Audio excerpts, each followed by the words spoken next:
mudhillalah wa may yudlil fala hadiyalah. Asyhadu an la ilaha illallah wa asyhadu anna Muhammadar Rasulullah. Allahumma shalli ala Muhammad wa ala ali Muhammad kama shallaita ala Ibrahim wa ala ali Ibrahim wa barik ala Muhammad wa ala ali Muhammad kama barakta ala Ibrahim wa ala Ibrahim fil alamin innaka Hamidum Majid.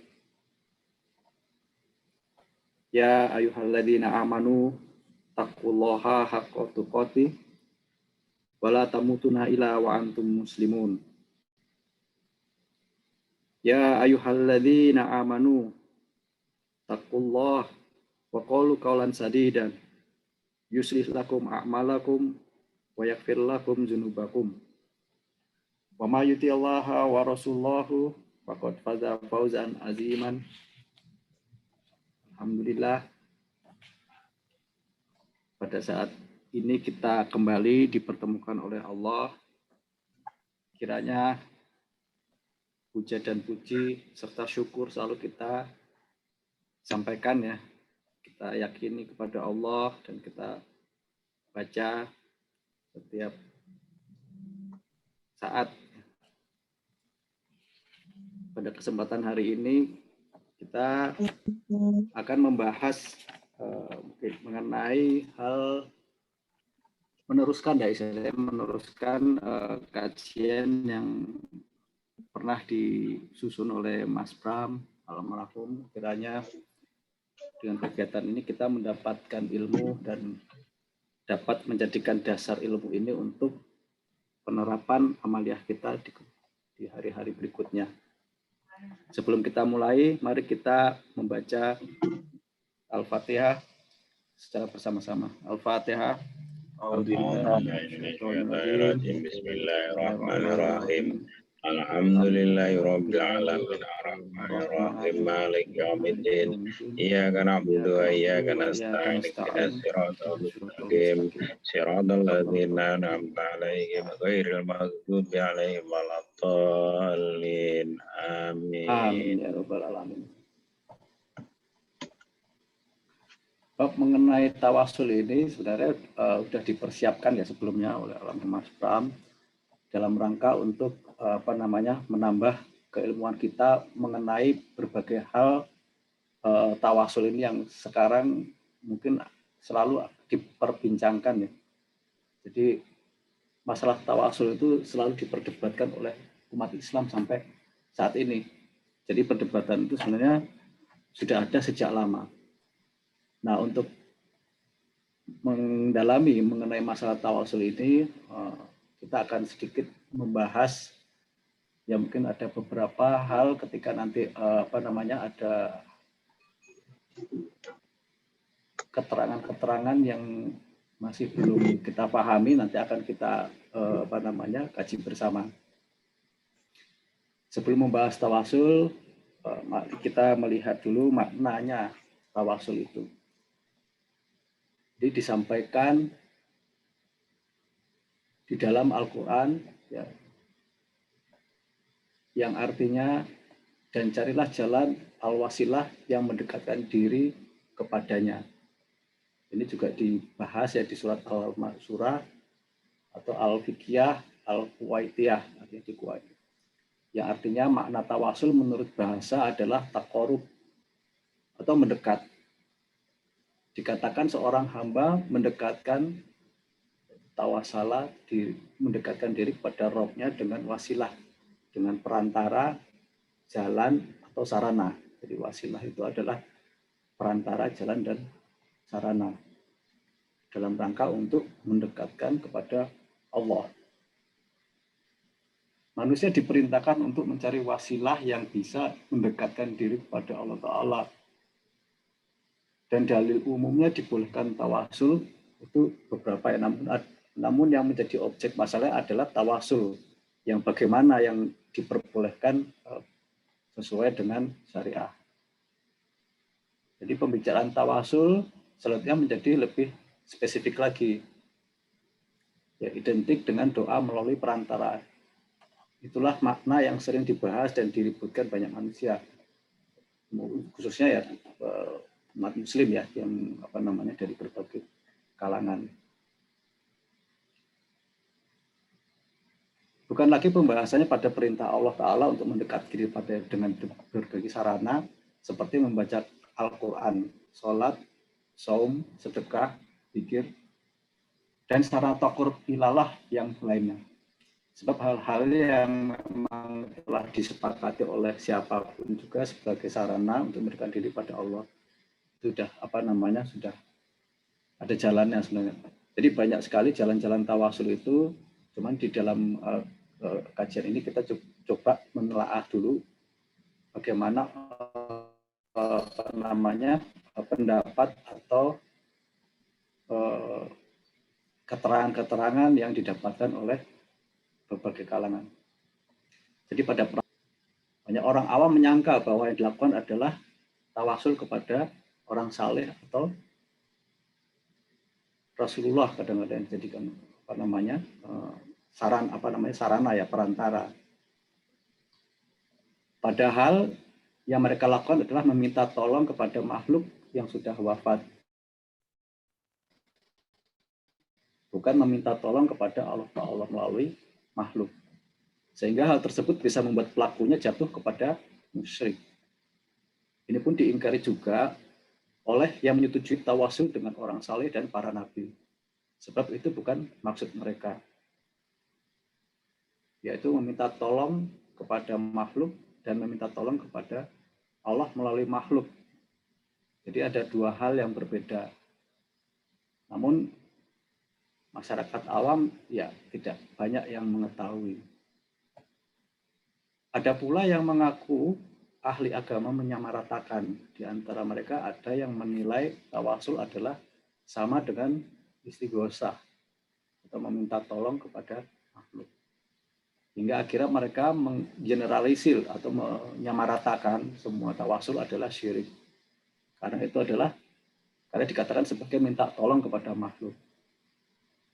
Termasuk tawasul kepada Nabi Shallallahu Alaihi Wasallam setelah wafatnya, dan kepada orang soleh juga setelah wafatnya. Di antara ucapan adalah, ya Allah, dengan kemuliaan Nabi-Mu ampunilah dosaku.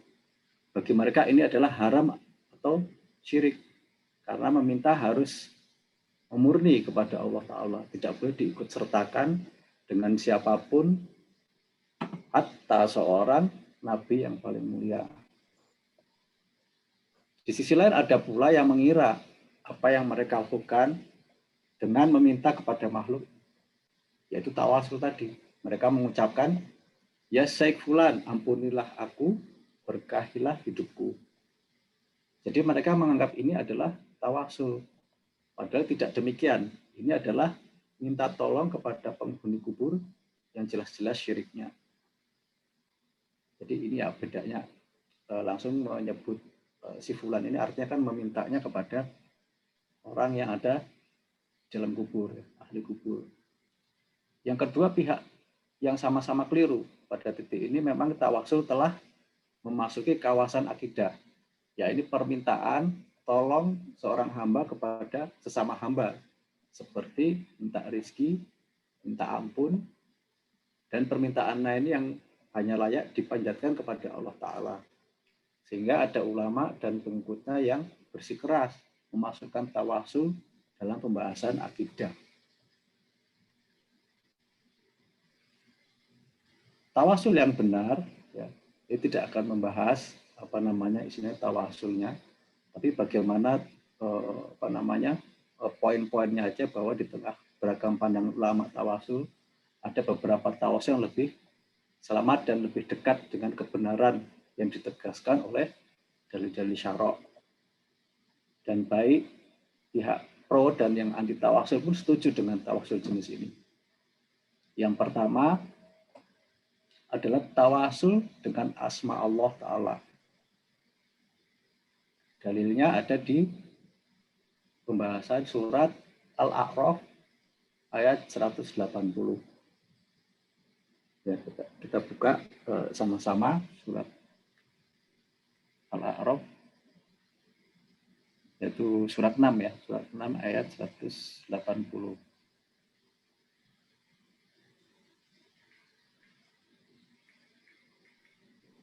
Mas Riki. Ya. Itu biasanya Mas Edi ada aplikasi yang bisa langsung dimunculin suratnya, boleh nggak? Boleh. Oh, boleh. Jadi saya Silakan, bisa Mas. langsung baca di laptop ini, nggak usah buka-buka lagi. Ya, Langsung ya, baca ya. di situ. Ya, siap. Ya, ya. Iya, Ya, terus biasanya Mas Tono semangat itu bacain. Tadi suara baca Al-Fatihahnya paling keras soalnya. Ya. Speakernya masih bagus, Pak. Siapa Mas Edi? Silakan Mas, dibuka dulu surat Oh. Al-A'raf ayat 180. Saya juga penasaran tuh aplikasinya apa tuh namanya tuh. Yang pakai TV ini, Mbak. Bukan yang itu yang bisa Bukan. munculin Yang bisa apa surat Al-Quran, sama ya. ayatnya itu loh langsung muncul. Oh.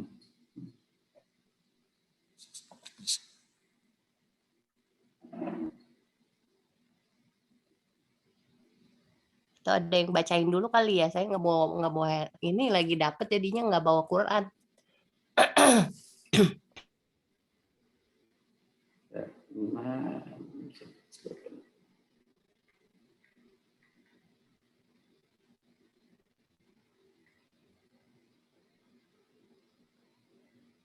Mas Riki di laptopnya ada Qurannya nggak? Ini saya kok hilang. Di sini. Di laptop Mas Riki ada itunya nggak? Ya, Qurannya. Saya share screen-nya, saya share maksudnya. Nggak ada ini. Bentar, saya coba cek dulu. Quran online saya hilang. Hilang. Jadi balapan aja kita. Ya biar sambil dibacain. Ya.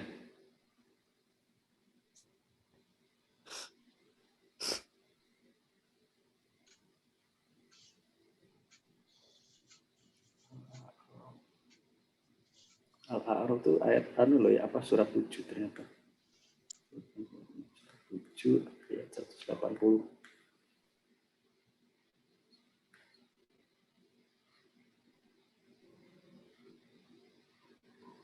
Ya. Bismillahirrahmanirrahim. Mas Tono masih mute itu kayaknya udah dibacain sama Mas Tono, Mas. Tapi mute. Udah. Mute itu tadi. Saya bacakan aja. Bismillahirrahmanirrahim. Mas Tono. Ya. Tadi habis bacain ya? Iya. Iya, Mas, coba diulangi lagi. Tadi saya lihat mulutnya gerak-gerak tapi mute. Oh, ya, tadi kepencet kali ya. Ya, nah sekarang lah baca. Ya.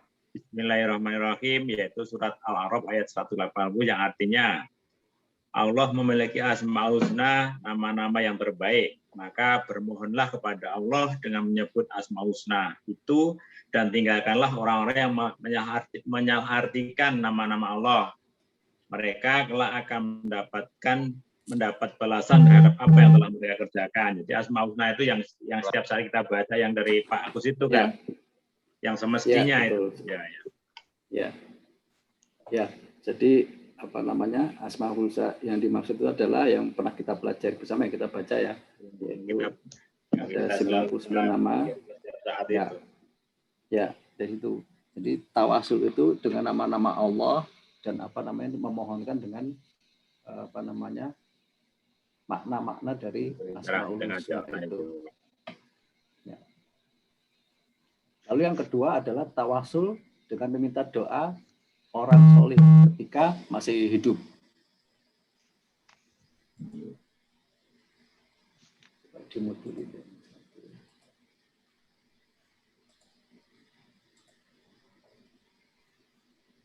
Kita lanjutkan. Berkata Syekh Salih Fauzan hafizahullah bahwa Umar bin Al-Khattab radhiyallahu pernah beristisqa atau minta hujan dengan doa dari Al-Abbas. Al-Abbas adalah paman Rasulullah SAW. Ya Allah, sesungguhnya kami dahulu meminta hujan dengan Nabi kami. Dan Engkau telah memberi hujan kepada kami. Dan sesungguhnya kami beristisqa dengan paman Rasulmu. Bangunlah Abbas, lalu Abbas berdoa. Maka Al-Abbas berdoa dengan manusia pada saat itu mengaminkan semua. Inilah tawasul dengan doa orang soleh, sebagaimana tawasulnya Muawiyah radhiyallahu dengan Yazid al-Jursi dan selain dari mereka. Yang kedua ya. Lalu yang ketiga, tawasul dengan amal soleh.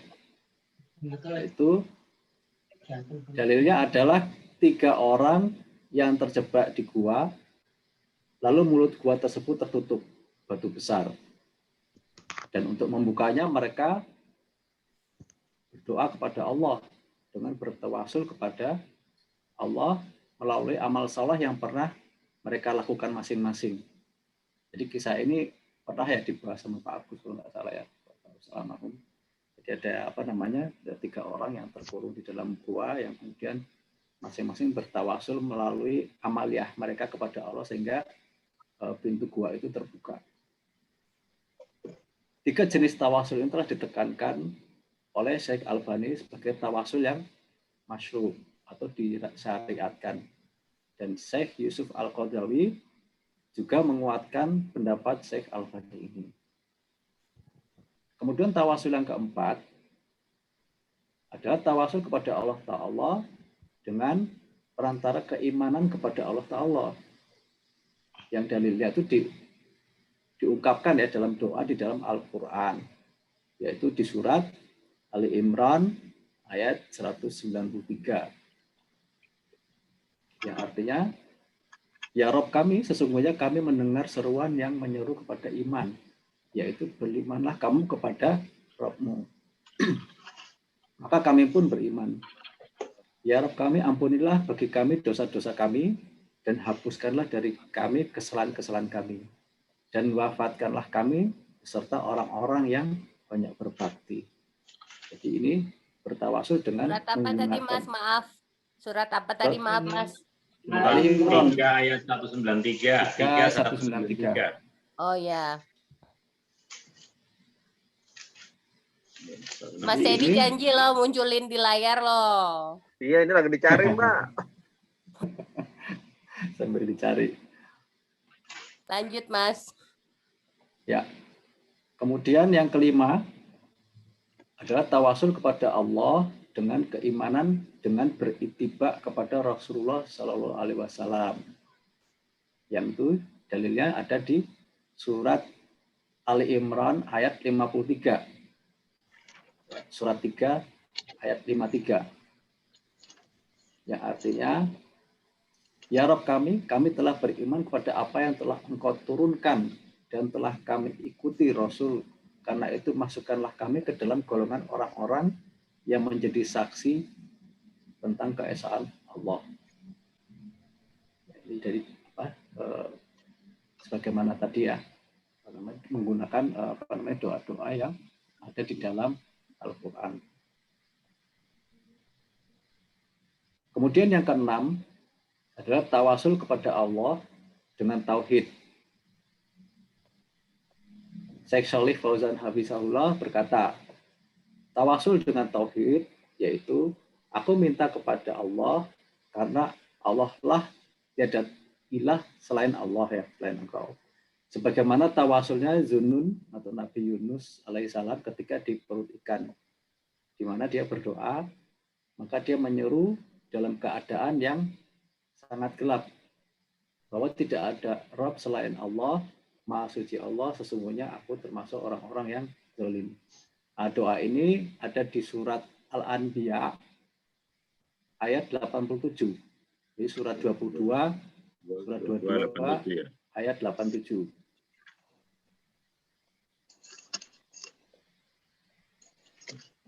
Ya Mas Tano. 21 Al-Anbiya itu kalau 22 Al-Hajj. Nabi-nabi. Oh, berarti nih. Kalau 21 Al-Anbiya. Kalau 22 Al-Hajj. 87-nya 22 Al-Hajj ya. Al-Hajj ya. Ketika itu Yunus berarti kan Nabi Yunus kan? Ya, Yunus. Bismillahirrahmanirrahim, surat 23 ya Al-Anbiya ayat 87 yang artinya ingatlah kasih Yunus, Nabi Yunus ketika dia pergi dalam keadaan marah lalu dia menyangka bahwa kami tidak akan menyulitkannya, maka dia berdoa dalam keadaan yang sangat gelap Tidak ada ilah selain engkau, maha suci engkau. Sungguh aku termasuk orang-orang yang zalim. Ya. Jadi demikian tawasul yang disepakati kebolehan. Jadi tadi ya, jadi ada 6 tawasul yang sudah disepakati kebolehannya itu. Ini bisa kita juga lihat di Syekh Salih bin Fauzan itu di dalam buku Al-Muassasah Ar-Risalah 2187 tentang Nabi Nabi.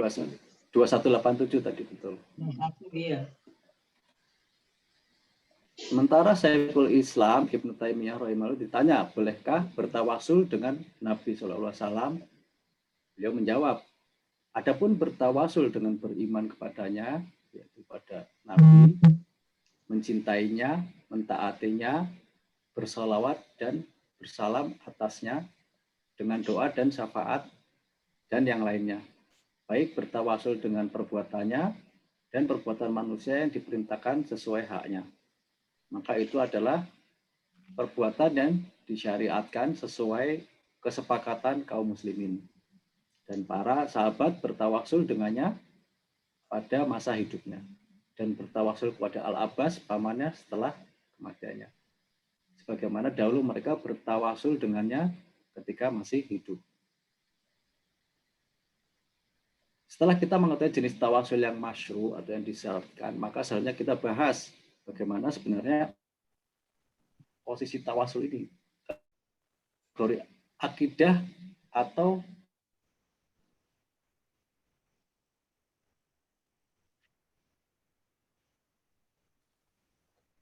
khilafiyah fikih.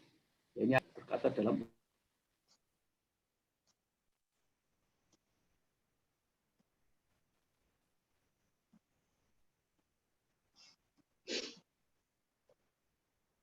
Apres.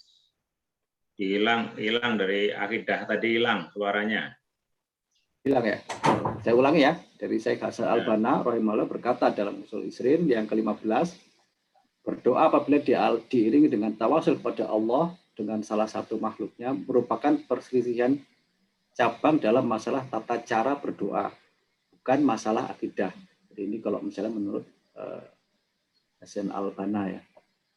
Itu di di Majmu'ah Ar-Rasail halaman 307.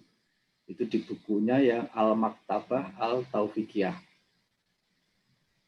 Dari ucapan beliau, kita mengetahui bahwa sikap beliau terhadap tawasul memandangnya sebagai perselisihan furu. Jadi Hasan Al-Banna ini menganggap itu sebagai masalah furu atau cabang. Jadi bukan masuk ke dalam ranah akidah. Jadi ucapan ini tidak diindikasikan sedikit pun bahwa beliau menyetujui.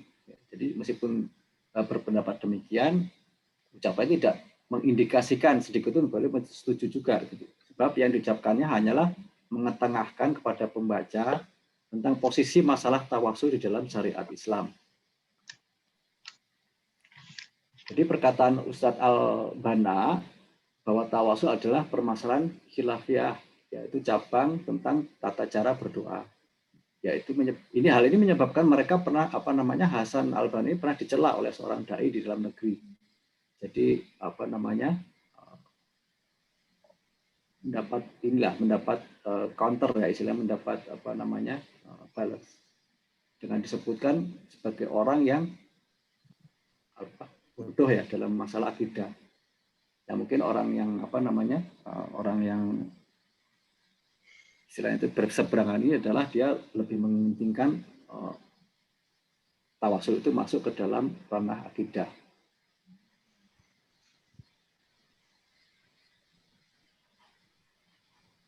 Kemudian yang dikatakan oleh Ustadz Hasan Al-Banna tidak keliru. Sebab demikian dalam pandangan sebagian para ulama, bagian dekat dengan kitab berbagai mazhab, yaitu kitab yang bermazhab Hanafiyah, Malikiyah, Syafi'iyah, dan Hambaliyah, ini akan mendapati bahwa telah terjadi khilaf muktabar di antara mereka dalam masalah tawasul. Jadi ada perbedaan yang memang tidak menjadikan suatu perselisihan yang istilahnya yang besar ya. Berikut akan saya paparkan beberapa bukti dari perkataan ulama bahwa memang benar tawasul adalah perkara khilafiyah atau perkara furu, yaitu perselisihan mengenai cabang-cabang terkait dengan cara berdoa. Jadi bukan di dalam masalah akidah. Yang pertama, Imam Ibnu Taimiyah berpendapat tawasul adalah masalah yang masih bisa diperdebat ya, debatable lah istilahnya. Kalau bahasa Arabnya itu nizaiyah.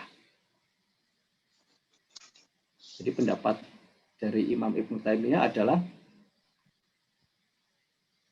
adapun bagian ketiga yaitu yang dinamakan dengan tawasul, maka tidak seorang pun yang dapat menukil masalah ini dari Nabi SAW sedikit pun yang menjadikan hujah para ulama. Sebagaimana yang telah dijelaskan sebelumnya. Tawasul adalah bersumpah atas nama Allah Azza wa Jalla dengan para nabi, dengan orang saleh, atau berdoa dengan perantaraan mereka. Sehingga tidak seorang pun yang bisa menyebutkan riwayat sahihnya dari Nabi SAW tentang ini. Baik tentang sumpah dan berdoa melalui diri Nabi.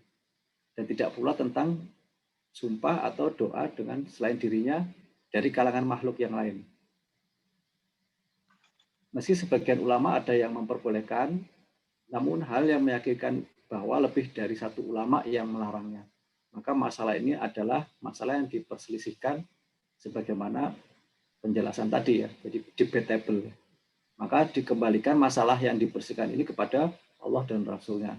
Masing-masing pihak telah menyampaikan argumentasinya sebagaimana permasalahan perselisihan lainnya. Menurut ijma' kaum muslimin, masalah ini bukanlah masalah yang melahirkan sanksi. Justru kalau ada yang memberikan sanksi, maka dia melampaui batas. Atau mungkin bisa merempet kepada kezaliman.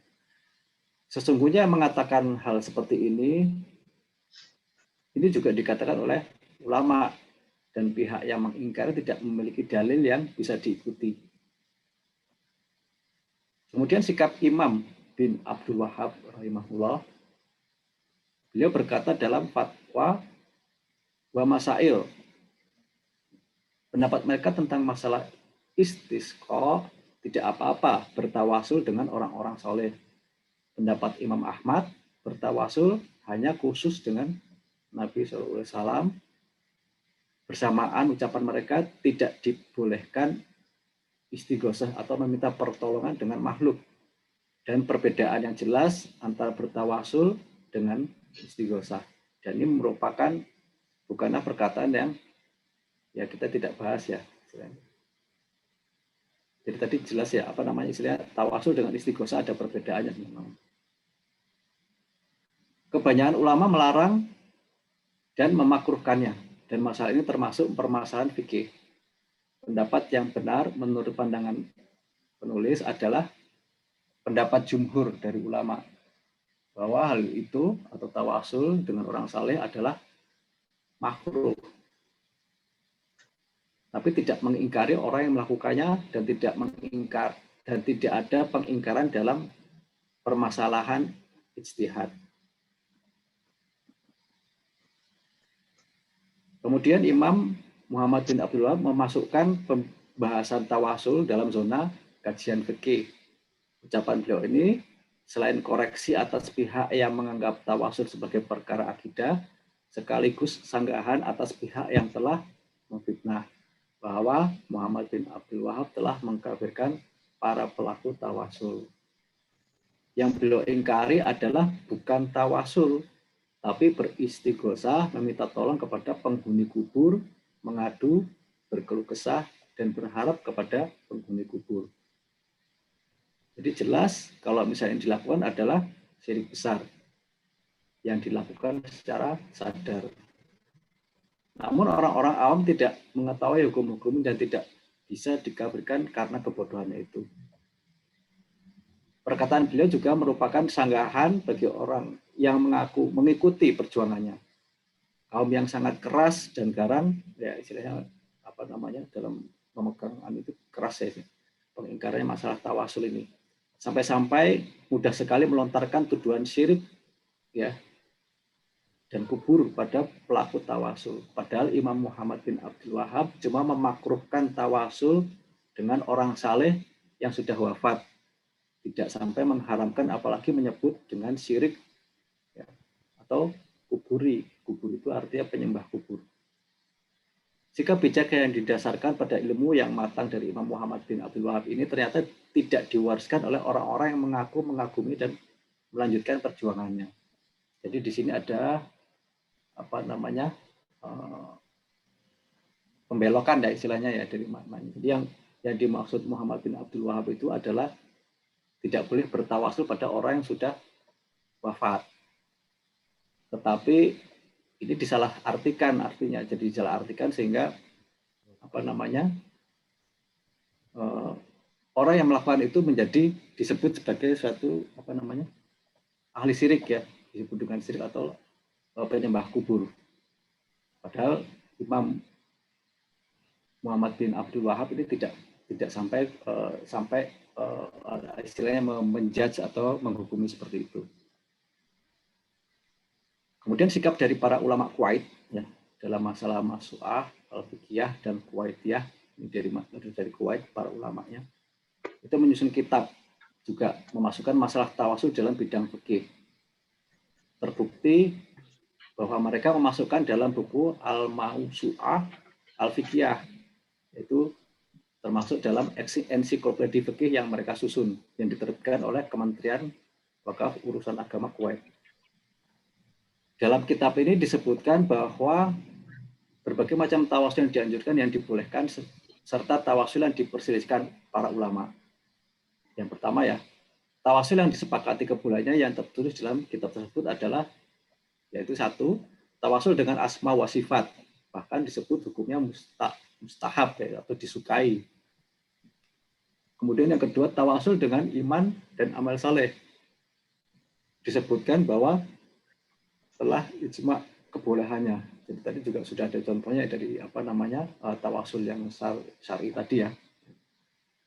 Yang bertawasul dengan iman dan amal salehnya.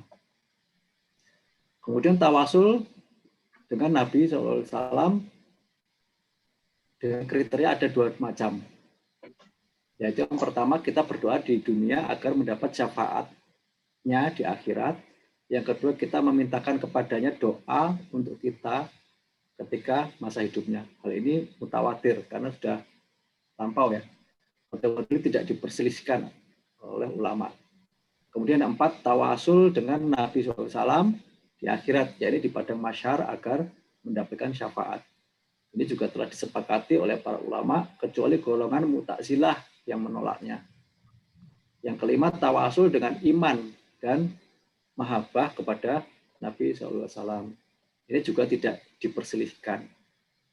Sedangkan tawasul yang diperselisihkan adalah tawasul kepada Allah Ta'ala dengan Nabi SAW setelah wafatnya.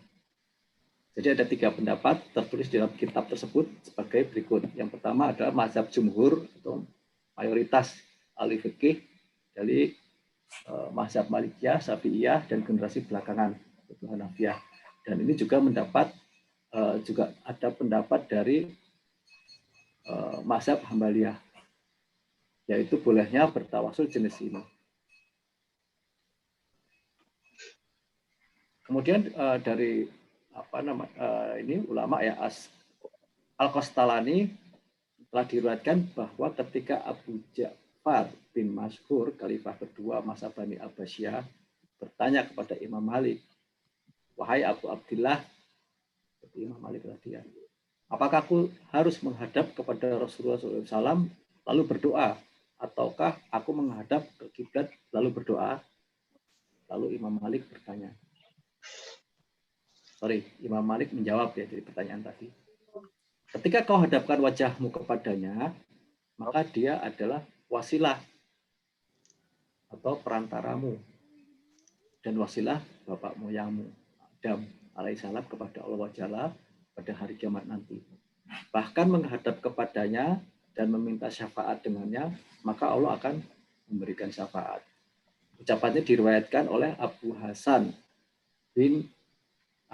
Ali bin Fir dalam kitabnya di Fadailul Malik dengan sanad la ba'sa bihi. Itu tidak mengapa di dalam kurungnya. Jelaskan tidak mengapa. Dan Al-Qadiyat meriwayatkan dalam Asyifa dalam jalannya dari para syekh dan dari masyaikh yang sikap. Jadi apa namanya? Syekh yang sudah dikenal. Pendapat kedua adalah memakruhkan tawasul dengan Nabi setelah wafatnya. Inilah pendapat Abu Hanifah dan kedua muridnya Abu Yusuf dan Muhammad bin Hasan. Begitu pula Ibnu Abidin dan Al-Haskafi. Kemudian pendapat ketiga adalah pendapat Imam Ibnu Taimiyah dan sebagian Hanabilah generasi belakangan, ya, bahwa bertawasul dengan zat Nabi SAW tidak boleh. Namun bertawasul dengan selain zatnya, maka ada 3 macam bentuknya. Bertawasul dengan keimanan dan ketaatan kepada Nabi SAW, bahkan ini merupakan dasar agama, yaitu bertawasul dengan doanya dan meminta syafaatnya. Ini semua membawa manfaat bertawasul dengannya. Imam Ibnu Taimiyah mengatakan kedua jenis ini adalah boleh dan tidak ada umat Islam yang mengingkarinya. Jika ada yang mengingkarinya salah satunya, maka dia murtad, harus disuruh tobat. Kalau tidak mau tobat, maka dihad, qisas, dibunuh karena murtadnya tadi. Bertawasul dengan bersumpah kepada zat Nabi atau meminta kepada zatnya, maka tidak boleh. Tidak pernah dilakukan oleh para sahabat, baik ketika masih hidup, baik hidup dan matinya. Tidak pula di kuburnya atau di tempat lain.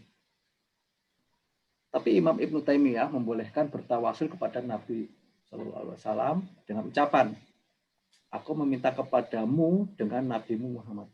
Jadi ini gini, aku meminta kepadamu, mu-nya ini kepada Allah, ya, dengan Nabimu, dengan Nabinya Allah, yaitu Muhammad.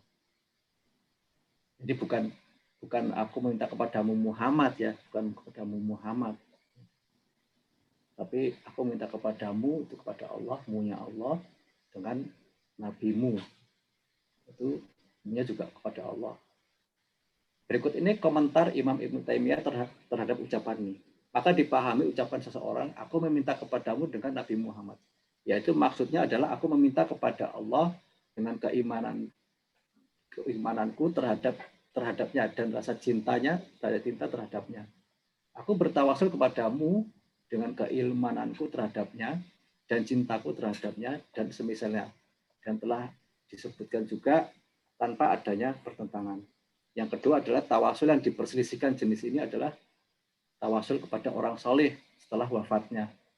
Jadi bertawasul kepada orang yang sudah wafat, orang soleh sudah wafat.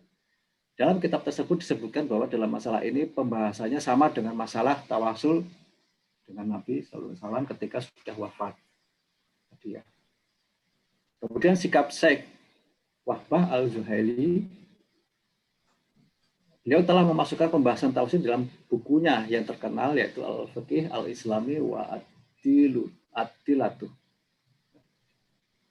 Ada beberapa sikap. Kemudian sikap dari Imam Abdul Haq Said Ibrahim Al-Azdi, beliau telah memasukkan juga pembahasan tawasul dalam kitab fikihnya dalam bukunya Al-Ahkam Asy-Syari'ah Al-Kubro.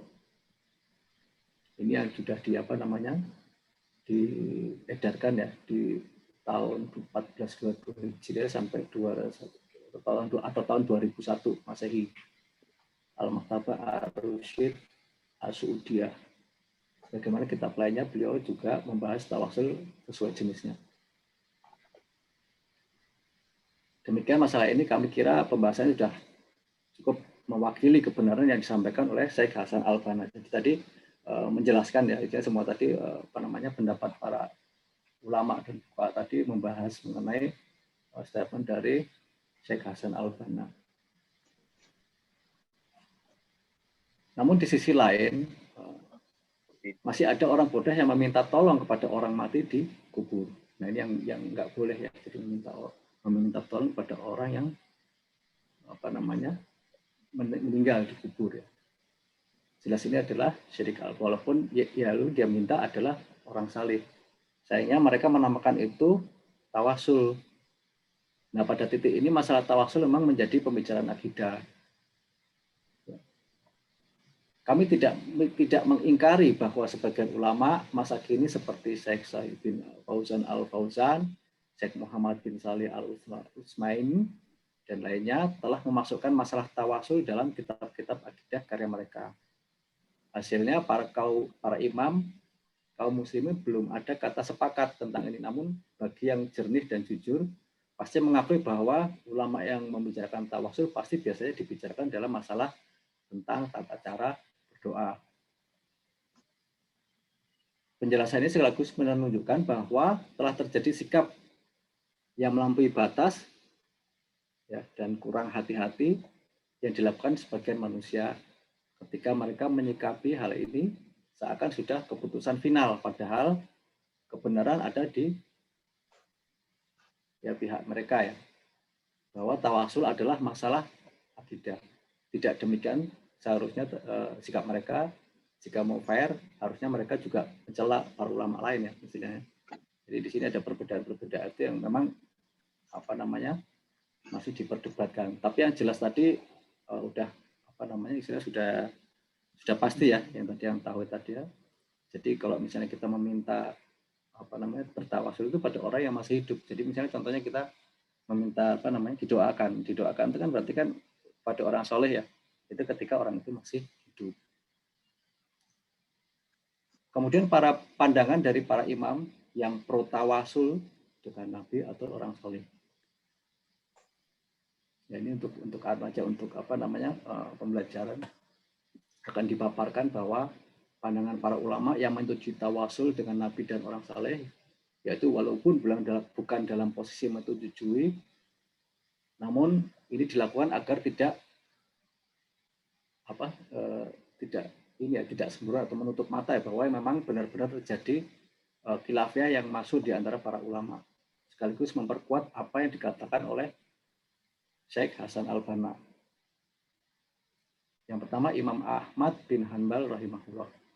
Jadi telah masyhur bahwa Imam Ahmad membolehkan bertawasul kepada Nabi SAW setelah wafatnya. Jadi bertawasul kepada Nabi SAW saja setelah wafatnya, tidak kepada yang lainnya. Berkata Imam Muhammad bin Abdul Wahab, Ahmad berpendapat bertawasul hanya khusus kepada Nabi SAW saja. Ini disampaikan dalam Fatwa wa Musail di juz 68, juga dari Imam Abdul Hasan Al-Mardawi dalam kitabnya Al-Insaf juz 4 halaman 178. Kemudian dari Imam Asy-Syafi'i rahimahullah, Imam Syafi'i berpendapat bolehnya bertawasul kepada Nabi SAW.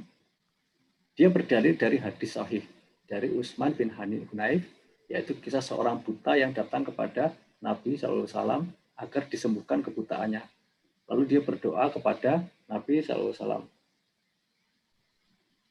Ini doanya seperti ini. Aku katakan bahwa di antara bentuk tawasul dengan para nabi adalah apa yang diriwayatkan oleh At-Tirmizi. Katanya Hasan Sahih Gharib. Ini artinya status dari hadisnya. An-Nasai, Ibnu Majah dan Ibnu Huzaimah dalam sahihnya, dan Al-Hakim kata saya sesuai dengan syarat Bukhari dan Muslim. Dan hadis dari Utsman bin Hanif radhiyallahu anhu bahwa seorang buta datang kepada Nabi SAW dan seterusnya. Mungkin bisa dibuka ya tadi kita hadis Bukhari Muslim. Beliau juga membolehkan tawasul dengan orang soleh berdasarkan kisah Umar bin Al-Khattab yang meminta Al-Abbas, yaitu paman Nabi, untuk berdoa minta hujan. Demikian sebagian teks saya dalam bahasa. Di antaranya apa yang diriwayatkan secara sahih bahwa sahabat beristisqa dengan Al-Abbas radhiyallahu anhu, yaitu paman Nabi SAW. Dan Umar radhiyallahu anhu berkata, ya Allah, kami bertawasul kepadamu dengan paman Nabi kami, dan seterusnya. Jadi kita tidak lihat secara sama ya, bahwa pihak yang pro dan kontra ternyata menggunakan dalil yang sama. Ya, ini hadis orang buta dan hadis Al-Abbas. Bagi pihak yang kontra, hadis orang buta tersebut bukanlah bertawasul dengan Nabi SAW, tetapi Nabilah yang mendoakan orang buta bersama dengan orang buta tersebut. Atau sekalipun disebut tawasul, bukanlah tawasul ketika Nabi SAW sudah wafat, tapi ketika masih hidup. Sedangkan kisah Al-Abbas bukanlah Umar bertawasul dengan orang saleh, tetapi Umar meminta didoakan oleh orang saleh. Jadi bukan minta doa, berbeda ya antara makna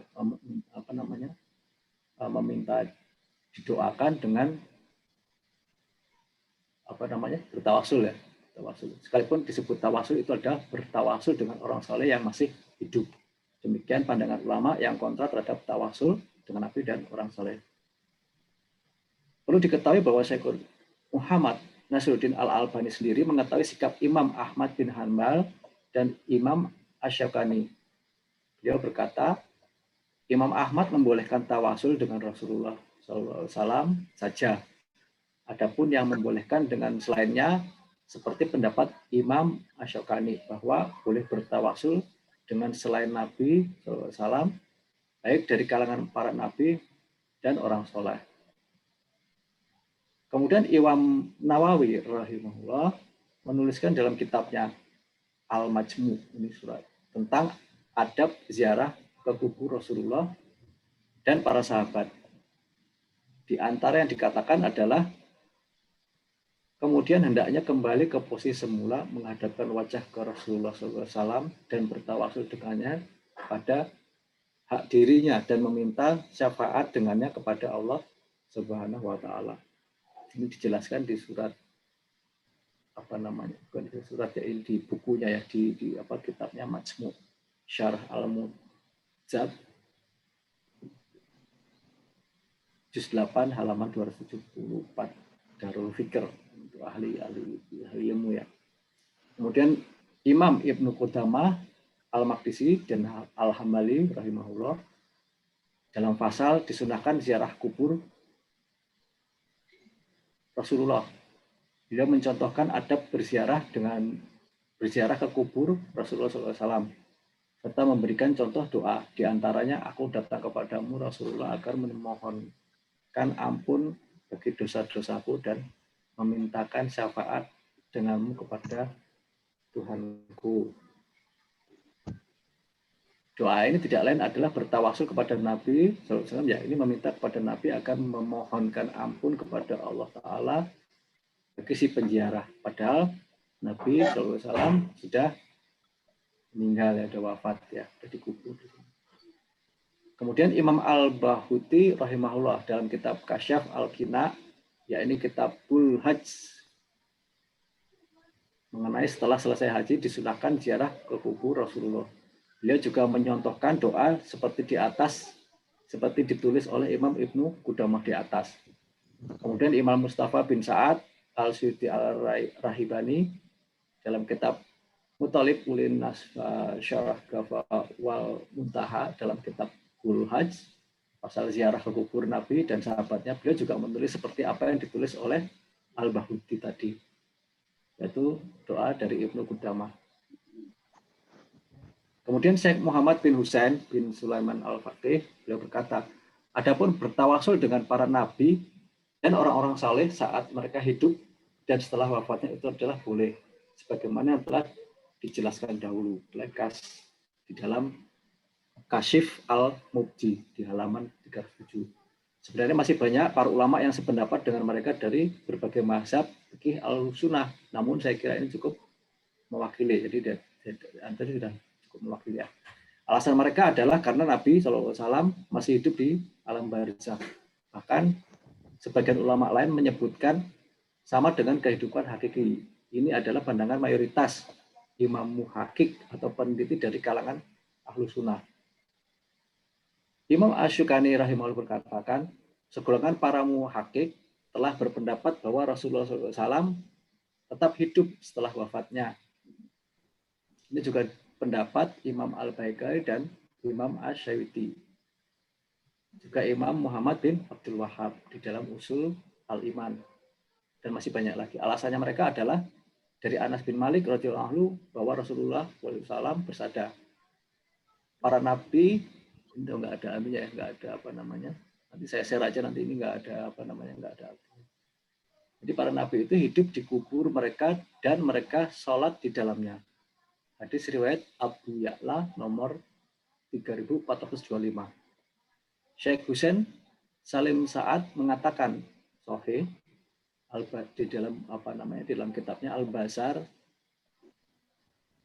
Di dalam Al-Bazar, ya di dalam kitab Al-Bazar apa namanya, kitab Amir Kubban hadis saya yang nomor 6888. Kemudian Syekh Bari Irfan Tawaki mengatakan sahih juga, yaitu dari apa namanya, kitabnya As-Sahih Al-Gunus As-Sunnah An-Nabawiyah. Kemudian juga Al-Albani mengatakan sahih.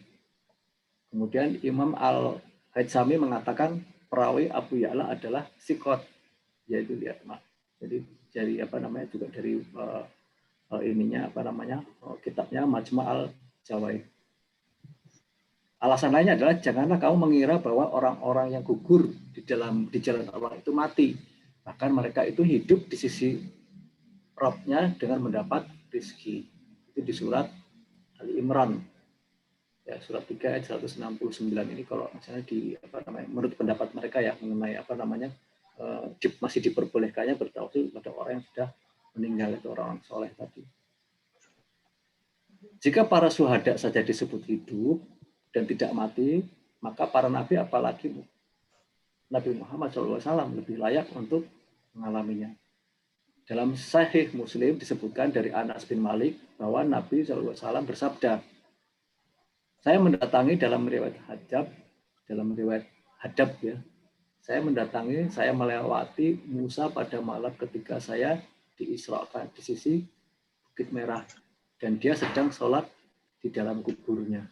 Ini hadis riwayat Muslim nomor 2003. Jadi tadi ya, jadi apa namanya, nanti akan saya share di grup apa namanya, bahasan ini.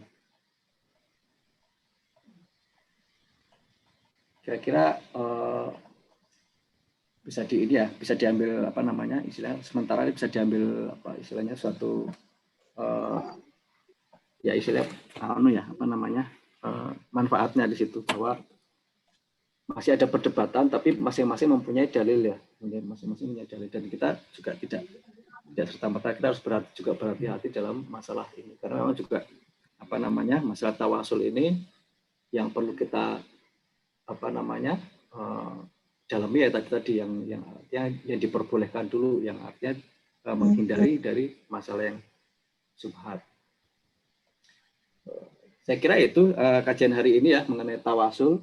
Mungkin di pertemuan lainnya mungkin apa namanya bisa kita bahas lebih lanjut dari apa namanya kitab Fathul Majid ya, mungkin juga perlu kita simak apa namanya dari apa namanya pernyataan atau keterangan dari Muhammad bin Abdul Wahhab di dalam buku Fathul Majidnya.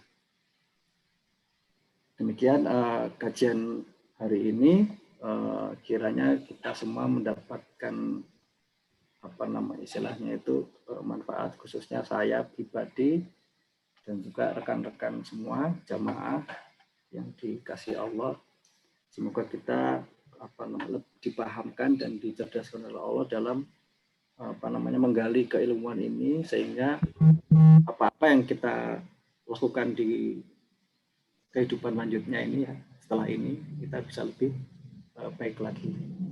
Demikian mari kita akhiri kajian hari ini dengan hamdalah. Alhamdulillahilladzi fatarana ala katsirin min ibadil mu'minin. Rabbi auzini an askura di mata kalati an amta alaiha wa alaiha. Iya.